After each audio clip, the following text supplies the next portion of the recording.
Dr. Jeffrey Segal, CEO and founder of Medical Justice, is a board-certified neurosurgeon. He was a practicing neurosurgeon for 10 years, during which time he also played an active role as a participant on various state-sanctioned medical review panels designed to decrease the incidence of meritless medical malpractice cases. We talk about his journey from neurosurgeon to pharmaceutical CEO to lawyer.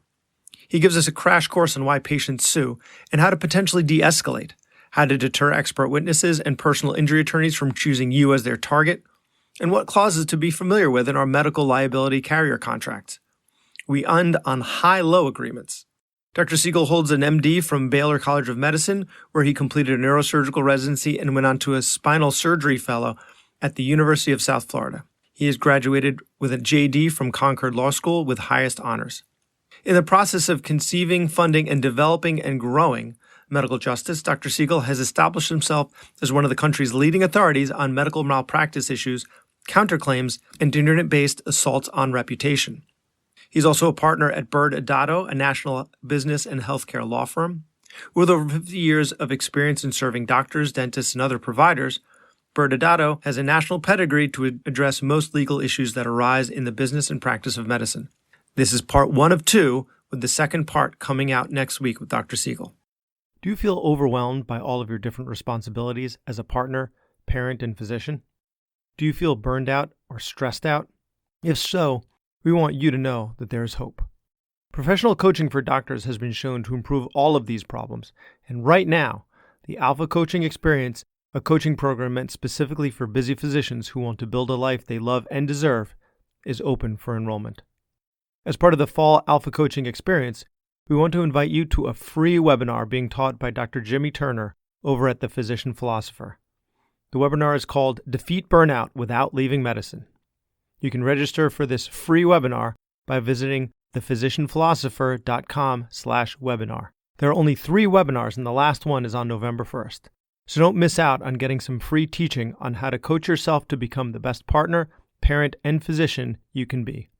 Visit thephysicianphilosopher.com/webinar for more information. Welcome to the Physician's Guide to Doctoring, a practical guide for practicing physicians. Dr. Bradley Block interviews experts in and out of medicine to find out everything we should have been learning while we were memorizing Krebs cycle. The ideas expressed on this podcast are those of the interviewer and interviewee and do not represent those of their respective employers. And now, here's Dr. Bradley Block. Dr. Jeff Segal, thanks so much for being on the podcast. Great to be here, Brad. Thanks for inviting me. So why did you decide to go to law school? You're a neurosurgeon, so that involves quite a bit of training, probably more training than almost anything. And then you decided, you know what? Why don't I do some more training and go to law school? How did that happen? Well, first and foremost, it disappointed my mother going through that process or having that dialogue. But I didn't do that directly. So my pathway has been long and circuitous. I had wanted to be a neurosurgeon for a number of years. My brother had a pretty significant injury when I was in my first year of medical school. Over time, he had a really nice recovery, not a complete recovery. He still has significant deficits, but it certainly influenced me to go into the field. And it is, you're correct, a long journey. In any event, I was perfectly delighted practicing clinical neurosurgery. Started off on the West Coast and then moved to a small town in the Midwest. My wife delivered twins. And when my son was age 3, he was diagnosed with pretty severe autism and medication-resistant epilepsy. So that was a real hiccup in my life, our lives. And we knew or at least we didn't think we could get the kind of care that he needed in that small town. So we moved to a larger community. I decided to take a year off to focus on him. Then I planned to go back to doing what I knew how to do, which is practicing neurosurgery. In that 1-year window, I was introduced to a medicinal pharmacologist at University of North Carolina who had been working on a number of compounds that had actually been tested by a large pharmaceutical company and thought it may be relevant towards the treatment of my son's conditions. So I asked naively, what would it take to move these compounds out into the real world, knowing nothing about drug development. He said, well, you'd have to raise money and license the compounds, build a team, and so on and so forth. So we did that. We raised money, licensed the compounds, built a team, and moved these compounds along from preclinical to phase 2, which is pretty far along on a shoestring budget. And 5 years later, we sold the company. So by then, there had been a large window of time. Although I'm arrogant enough to believe I could go back to the practice of clinical neurosurgery, I do not believe I could persuade a reasonable person to go under my knife again. So I had to figure out what was next in my life. And I had been sued one time for what I perceived to be a frivolous reason. The single expert who testified against me had actually been expelled from our professional society for delivering frivolous testimony. Yet there he was on the circuit. The case was dropped about 2 weeks before trial. I guess I should have felt as if I won something. I didn't, but I thought that was my next mission. And that was the beginning of medical justice. And then only later did I get a law degree, since I was working with attorneys. So law school was never really in the picture until late in my professional career. Like many things in life, if you live long enough, various and sundry things will happen to you, and you have to figure out what the next step is. And moving into medical justice and the legal world was a transition after the biotechnology world, which is a transition after the neurosurgical world. That's interesting. I didn't know that about you. I just assumed that frivolous lawsuit led directly into law school. That was the path. That being subject to that is what motivated you to go to law school. So is that what, I mean, not, it was a more circuitous way, but was that the impetus to go to law school? Yes, it was. So Okay. You're right. I took some detours along the way, and I was certainly motivated by other things along the way. But ultimately, what moved me, what persuaded me to go to law school, ultimately was related to that single professional liability suit. And believe it or not, so I had actually been practicing in a state that had implemented substantive tort reform, and it did so in the 1970s. At that time, it was considered the Rust Belt. People were leaving to go to both coasts, and doctors were getting sued left and right. They elected as governor a physician, and he said this must change. And so he spearheaded substantive tort reform and made it a very attractive place to practice medicine. So from a medical legal perspective, I was living in a state that should have been a dream job, but I still got sued, again, for what I perceived to be a frivolous reason. Yes, certainly an influence in my life.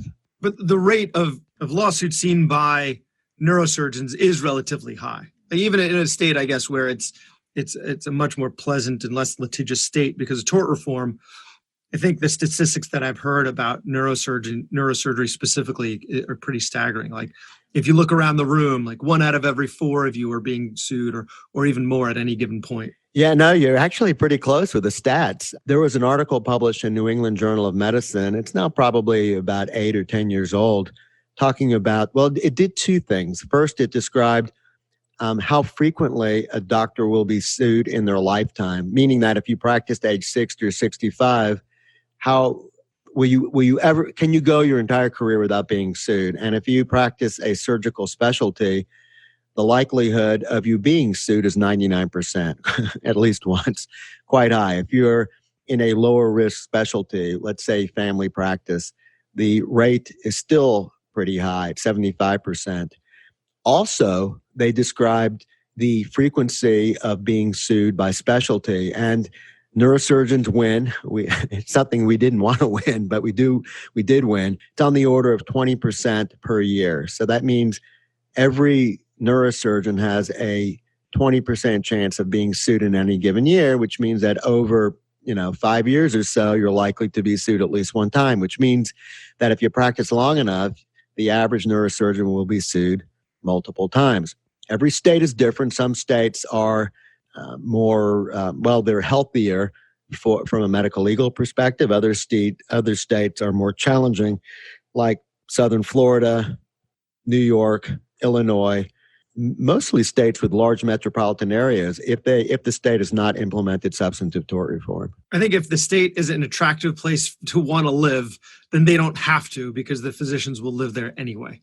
Yeah, they just bake it into the equation. Yeah. In many of those states, the physicians actually make a good living.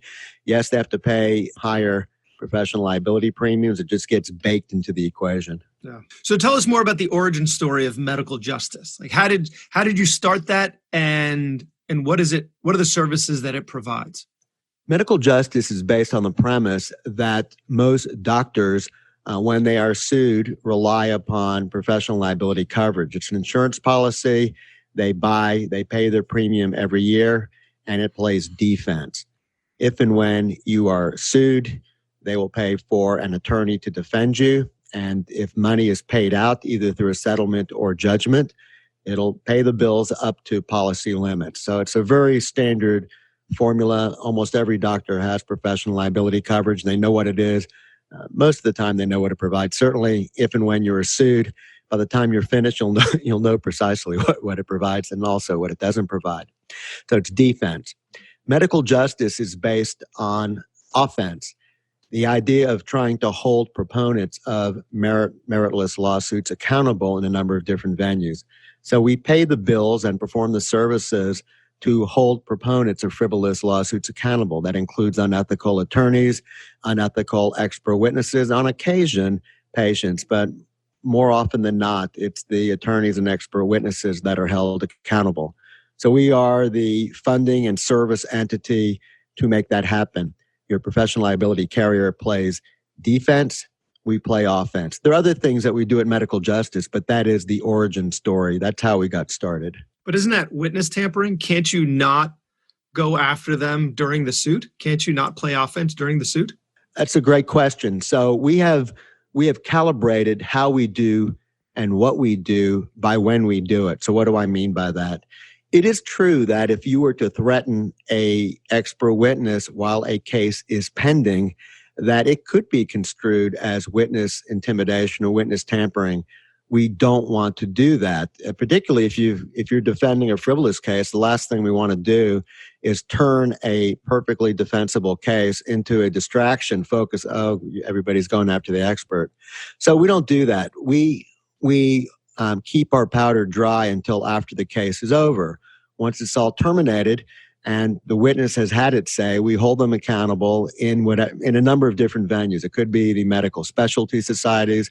It could be the licensing boards, and for attorneys, it would be with a state bar and so on and so forth. There are other techniques that we can do, but by and large, these are implemented and executed after the case is over. Interesting. So we talked about this before the show. I'm a partner in ENT and Allergy Associates. I don't really speak about my practice that much on the show, but because I'm not involved in the management of my practice. But being a giant practice, we must see our fair number of suits. So is there anything that you would recommend that we do in order to best protect ourselves from suits? What can we do to play, aside from hiring medical justice, which you're making an excellent case for us to do right now? And I appreciate that. Just do it. When we're done, just do it. Do it. So if we were to employ you, right, what would you do for us as a large group in order to protect us from future suits? Like if someone were to take one of our physicians in a frivolous suit, what are some examples of what you would do? So let's talk about the life cycle of a lawsuit, because litigation doesn't come out of nowhere. It generally works its way up to a crescendo before it gets manifest with an attorney. So typically, it's at the breakdown of the doctor-patient relationship. Patient is irritated, pissed off, either due to, it's usually due to mismanaged expectations. And that could be related to the process, what they experienced. It could be due to their recovery, or it could be due to their outcomes, or it could be due to money. These are the big ticket items where there's a mismanaged expectation between what the patient thought was going to happen and what ultimately did happen. And they'll they'll often make it known. They may yell or scream or have a strongly worded letter or email to the practice or to the doctor. They may go online and post a rotten and scathing review about the doctor or the practice. They may up their game and go to an attorney and have records requested. So you can see along the path, there are multiple entry points for managing this, for de-escalating the conflict. Next would be an intent to sue letter, and then finally litigation. So none of this happens in a vacuum. By and large, if you interview a plaintiff attorney or any plaintiff attorney, and they deal with professional liability, they will tell you most patients file lawsuits not for the money, contrary to popular expectation. They file because they believe they've not been heard. They're looking for answers, and those answers have not been forthcoming. So they assume, right or wrong, the doctor practice is hiding something. So if you remember along the continuum that there are multiple places where a patient will manifest their unhappiness, there are multiple places where you can actually work to de-escalate conflict. And we help to de-escalate conflict. So for example, let's say it's a matter of, and let me give an example of a plastic surgeon. So a patient comes in to see a plastic surgeon. They have a procedure done, and there's a mismanaged expectation. The patient does not believe she got what she bargained for in terms of the aesthetic procedure and just wants their money back. She's already expressing her anxiety, then may go online and talk about what a butcher Dr. Segal was. He injured my face and took all this money and wants to charge me another $5,000 to fix what he screwed up. You can see where this is going. And so there are a number of strategies to try and interact, communicate with this patient, and see if it can be solved. Frequently, whatever is ailing the patient can be solved. Not always, but frequently, there are ways to talk people off the ledge and ways that ultimately keep this from working their way to litigation. So these are the communication steps that can be done to de-escalate conflict. But it doesn't always work. Does that mean that all of your members communicate their adverse outcomes to you? It's pretty common. We are the first call many doctors make because we've been at it for a while. Since inception, we've worked with over 11,000 physicians, and they trust us. They know we have a great body of experience, and our goals are similar to their goals. The goal is to see, can conflict be de-escalated? Often, yes. Always, no. But frequently, there are some very low-level things that can be done to try and talk everyone off the ledge or solve the patient's problem. Because like I said, it comes down to communication, comes down to process, outcomes, and money. These are the things that drive people insane and cause them to seek a lawyer. Something that you mentioned earlier was if you do get sued, then you will be much more familiar than your contract with your malpractice carrier than you otherwise may have been. So what should we be familiar with that contract? What clauses? Like I've heard you mention in your podcast, the hammer clause, right? What is that, and what are some other examples of clauses that we should be familiar with in our contracts? Yeah, look, it's a great question, and I wish someone had actually sat down with me and talked about what I need to know about a professional liability policy. And the first thing you need to know is, who are you buying this from? Are you buying it from a carrier that has money and is safe, or are you buying it from a fly-by-night? You need to make sure that 3 years from now, when you dust the cobwebs off the policy, that company is still going to be around. And I can say over the past 2 or 3 years, there have been a number of companies, not a lot, but enough to cause worry, where the carriers have gone under. And some of the carriers were what are called admitted carriers. So there's a state guarantee fund to take some of the edge off. It won't pay 100 cents on the dollar, but it may pay 30 or 40 cents. So there's still some money left over. And there are other carriers that were what are considered non-admitted carriers, which means there's no access to a guarantee fund, which means when they go out of business, you're toast. There's nothing left for you. So the first thing you want to know is, what is the financial solvency or stability of the carrier? Number two is, what kind of policy do you have? And the two common ones are occurrence and claims made.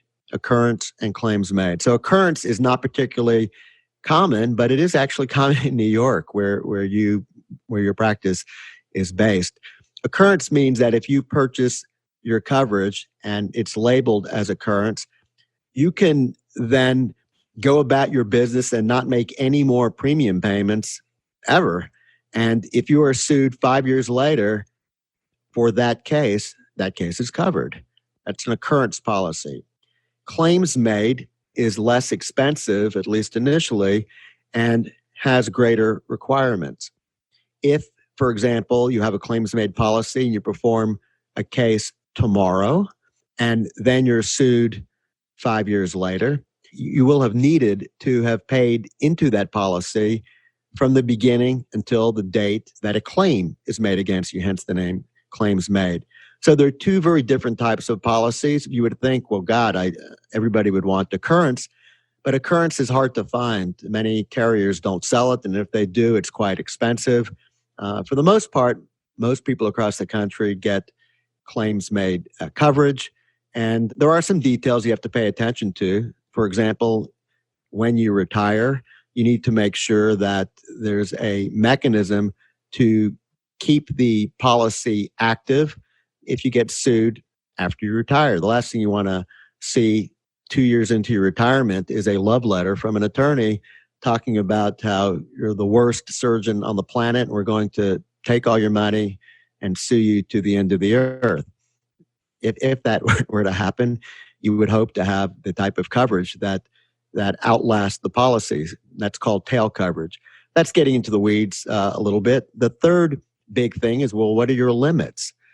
Most people in most practices across the country have what are known as $1 and $3 million limits. $1 million per claim, $3 million in total aggregate claims. So if you got sued 3 times in a year, it would keep paying up to $3 million. Some states require a little bit more money. In New York, many people have a bit more than $2 million. Other places, like Dade County in Florida, because professional liability coverage is so expensive, they may end up with a $250,000 policy. A lot of people have $1 million in Dade County, but it's not surprising to find $250,000 policy. You got to know that. And then there are lesser known details about the policy, to me, still important, but buried in the deeper fine print. One is it a consent to settle policy? Consent to settle, what is that? It means that you, the doctor, as the insured, have the right to tell the carrier to settle the policy. Or put a different way, the carrier does not have the right to settle the policy without your permission. So if the carrier says, look, we can make this go away for $25,000, we just need you to sign on the dotted line. If you have a consent to settle policy, you can say no. So why would a doctor say no? It's 25 grand, you'd be done with it. Well, the doctor may believe that he was in the right. Number two is that if the carrier makes the payment, that's reportable to the National Practitioner Data Bank. And the doctor may, for very good reasons, not want to be a line item in the data bank. So consent to settle is an important clause to see, do you have it or don't you have it in your policy? The final thing that we'll talk about is what you alluded to, namely the hammer clause. The hammer clause is what is used to make doctors reasonable. If, for example, the carrier says, I know we've got a consent to settle policy, but I'm hoping you'll be reasonable and allow us to get this settled for $25,000. It's such a tiny amount. It really won't impact your record badly. Yes, I know you'll be in the National Practitioner Data Bank, but come on, it's only $25,000. Everybody will know this was a nuisance settlement. The doctor says, no, 1,000 times no. Then they'll say, well, in your particular policy, we have something called a hammer clause. What's a hammer clause? And by the way, it's not called a hammer clause. It's just, it's what we've called it. It basically says that if the carrier says that it can settle for $25,000 and you ultimately go to court and and the jury comes back and says $100,000, then you individually are on the hook for the overage. You, the doctor, on the hook for the overage. So what do I mean by that? In our example, we're talking about could have been settled for $25,000, at least in the carrier's eyes. You said no because you were using your consent to settle clause. Went to court. You had a bad day. You lost the $100,000. That means the carrier will write the check for $25,000, exactly what they said they could settle it for. And then you're on the hook for the overage, in this case, $75,000. So these are the things to think about. If you're right, do they pay you the $25,000 that they no longer have to pay? Wouldn't that be great? If they're hedging, then there should be like an over-under on that, and they should have to pay you. I want to live in your world. I like that world. That's a great world to live in. So one day we'll get to that. I think right now it's probably a challenge. Can you elaborate a little more on the National Practitioner Data Bank? Because I think a lot of us live in fear. It's like your permanent record, right? Like, oh, if I get caught in high school doing X, it's going to go on my permanent record, right? I feel like the National Practitioner Data Bank is used a bit like a boogeyman. What is it, and how is it actually used? So let's talk about the data bank's origin story. I don't know if this is true. I think it's true because it came into being, I believe, around the time of the Healthcare Quality Improvement Act. There was, I'm embarrassed to say, a neurosurgery resident. I believe his name was Swango, and he was an intern. And I want to say it was in Columbus, Ohio, but a lot of this I'm not sure. Anyway, patients were dying on his watch. So many patients died, they nicknamed him 00 Swango, license to kill. To make a long story short, they fired him. The program fired him because they didn't want him around. They couldn't prove that he was doing anything, but it was just quite a coincidence that a lot of people ended up being dead when he was around. And then he worked his way to a family practice program. More people died. And then finally, I think he spent some time in prison in between and then got out and ended up at Stony Brook where, again, more people were dying. So finally... Long Island. Exactly. So anyway, the program, the department chairman called the other places where Swango had worked and found that, we had a lot of dead people too. So I think he called some of the investigators, either state police, federal police, I cannot recall exactly. But ultimately they were able to get him convicted for murder, intent to kill murder. And so what was the story behind this and how does the data bank play into this?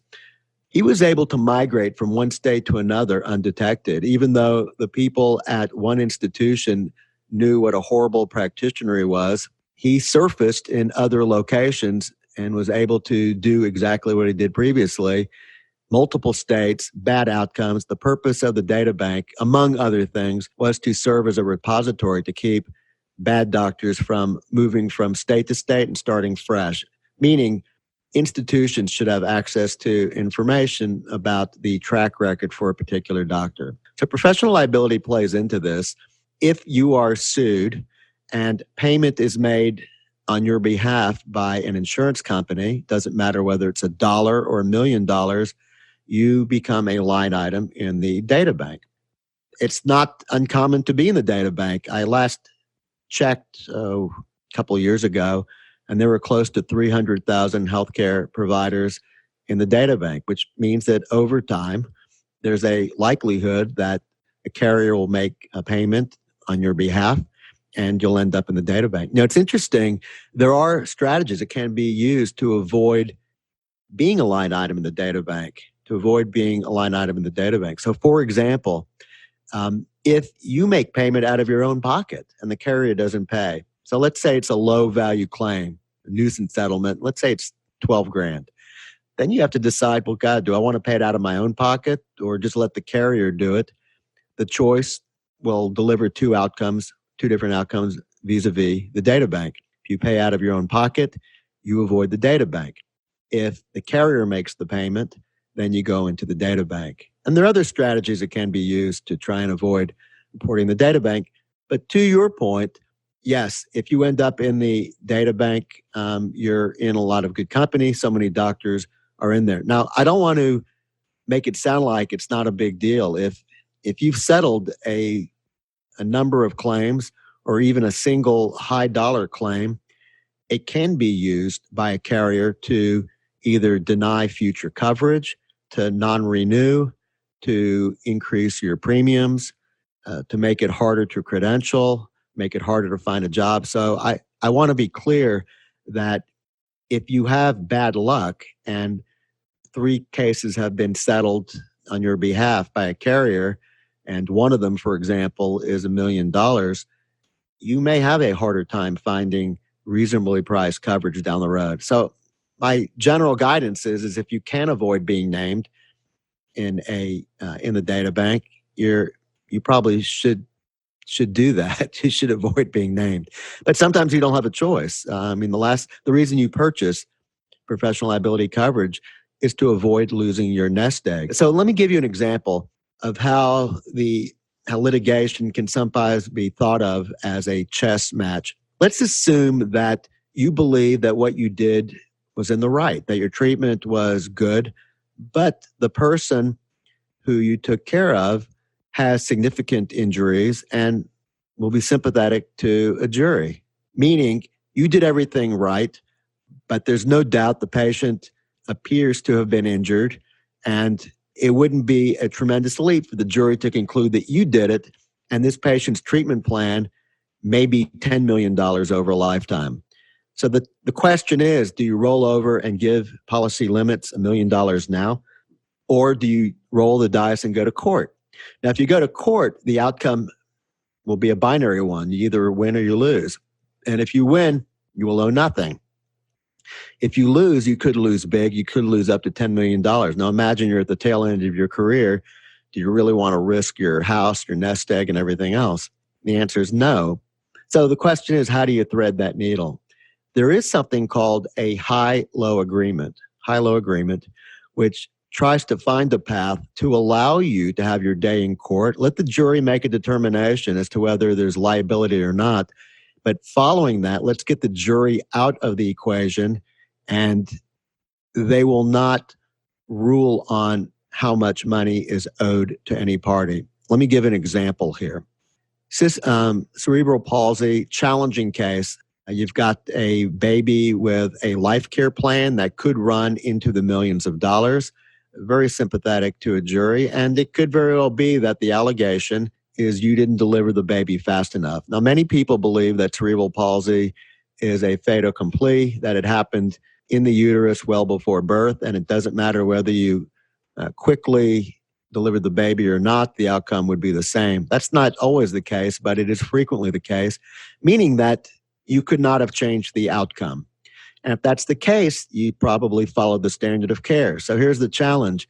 You want to be able to tell the jury you followed the standard of care, but if the jury doesn't buy your story, you don't want to end up with a $10 million judgment against you. So what do?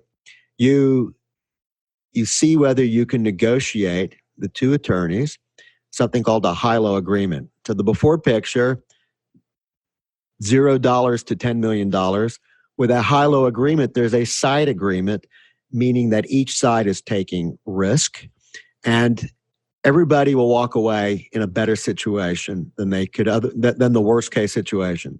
So instead of it being $0 and $10 million, it may be $100,000 and $1 million or policy limits.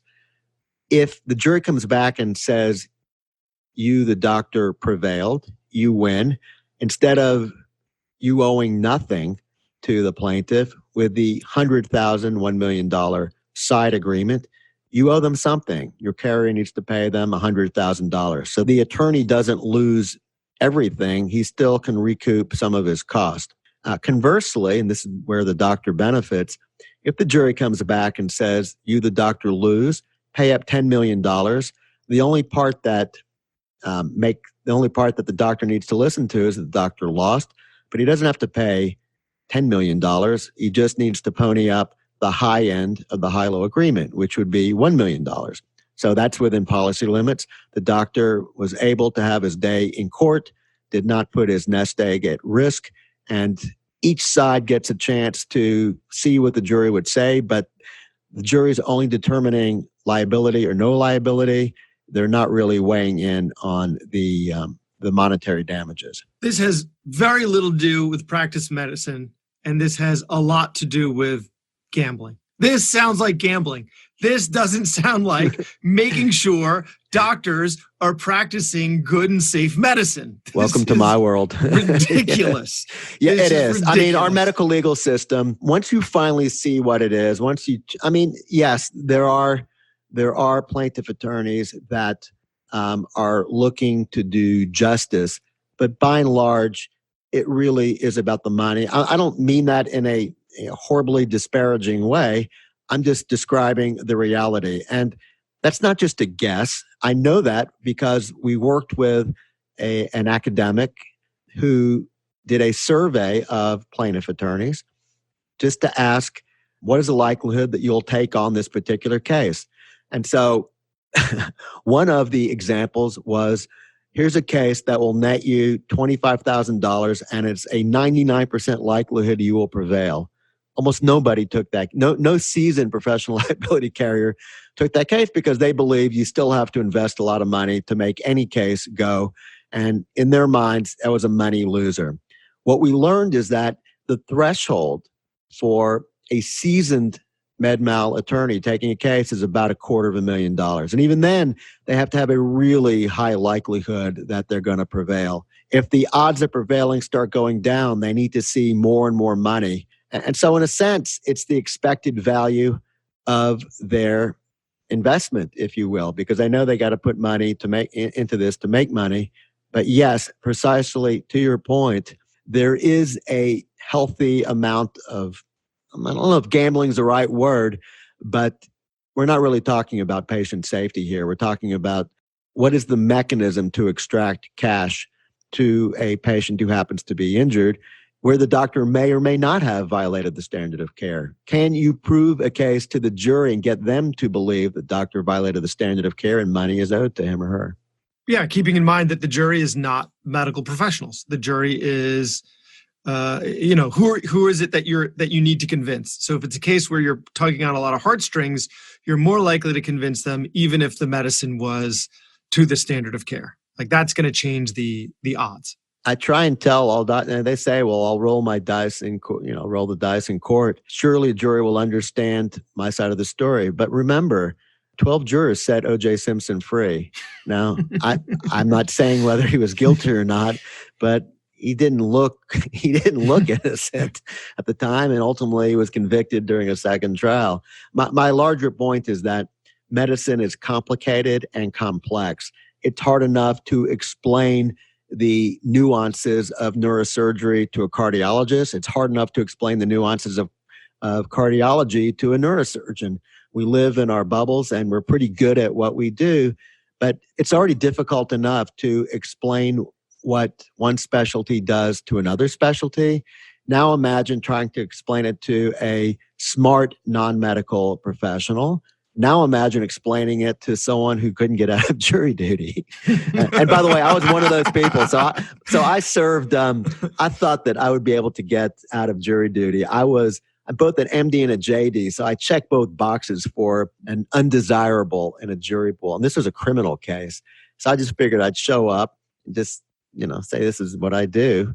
And I thought I'd be eating lunch and back to work the same day. Nope, I had a pulse, and I was there for a week. So I got a chance to see what it's like in a jury on a criminal case. And when you get an idea as to how cases are deliberated, it's very sobering. Now imagine what it's like when you're dealing with highly technical concept. You have expert witnesses opining on the standard of care, particularly if it's controversial. I mean, not everything that we do is accepted as gospel by our colleagues. Sometimes we sit on two sides of a fence. How's a jury supposed to make heads or tails out of it? Well, the point is they can't, but they will. At the end of the day, there's always a decision that'll be rendered, and it may not be particularly fair or just. Now, let's add some insult to that injury. How long does it take for a typical med mal case to work its way through the system? Well, it's a minimum of 2 years. Some cases last 5 years. I can honestly say that we've had a recent case that took place, where the medical event took place last century. It's now 2020. This was in the late 90s. So yes, it was last century, and it still hasn't achieved its final adjudication. It's still percolating in appeals or wherever it lives. That's a case that should have gone away a long time ago. Remember, this is part 1 of 2, so stay tuned as the second half will air next week. That was Dr. Bradley Block at the Physician's Guide to Doctoring. He can be found at physiciansguidetodoctoring.com or wherever you get your podcasts. If you have a question for a previous guest or have an idea for a future episode, send a comment on the webpage. Also, please be sure to leave a 5-star review on your preferred podcast platform. We'll see you next time on the Physician's Guide to Doctoring.